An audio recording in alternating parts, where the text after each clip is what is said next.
दोस्तों, भोजपुरी की ताज़ा खबरों के साथ आपका स्वागत है गर्दा न्यूज भोजपुरी में। आज अश्लील गायिका तन्या झा तूफान लाल यादव के साथ साथ सिंगर अजित आनंद को रेल दिया है। ऐसा था कि आप मरते मरते बचे थे, इतना बद्दुआ लगा था दूसरे का।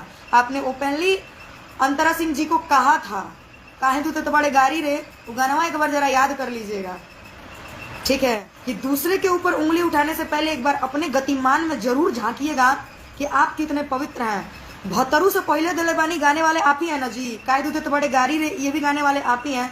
मैं आपका कितना कारनामा जुड़ा हूँ, आपने कौन सा बढ़िया गाना गाया है जरा हमको बताएंगे। भक देनी घूसल ई क्या गाया था आपने, देवे किनारे ई क्या गाया था आपने, भीतरी जाए दे ई क्या गाया था आपने। आपको खुद अपने गाने की याद नहीं है? अरे मैं आपकी गाना बताते चलूँ तो अंतरवा मारी, उखरी में मूसल घुसल, ये सब क्या गाया था आपने?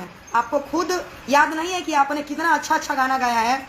सुनाओ बाबू, तू जाने लना, अगर हम लपेटब ना तो हम कहाँ ले लपेटब, हमारा के खुदे नहीं पता।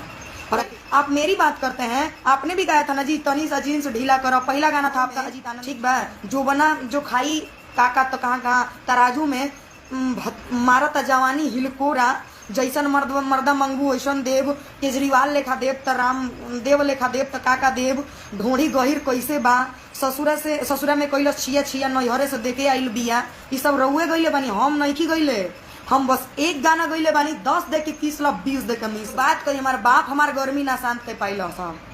हमारे बाप के नाम प्रीतम झा, ओकर बाप के नाम बैकुंठ झा। हमारे बाप आज तक हमारे गर्मी ना शांत करके, हम जाति के ब्राह्मण हैं, हमारे खून में गर्मी बा। अजीत आनंद जी, मैं आपको आज एक बात का ऑन कैमरा चैलेंज देती हूँ, मैं पद्मश्री की गारंटी तो नहीं लूंगी, लेकिन आए दिन 2 साल के अंदर अगर आप मेरे पास ना आए तो साला एक ब्राह्मण की पैदाइशी में फर्क हो जाएगा।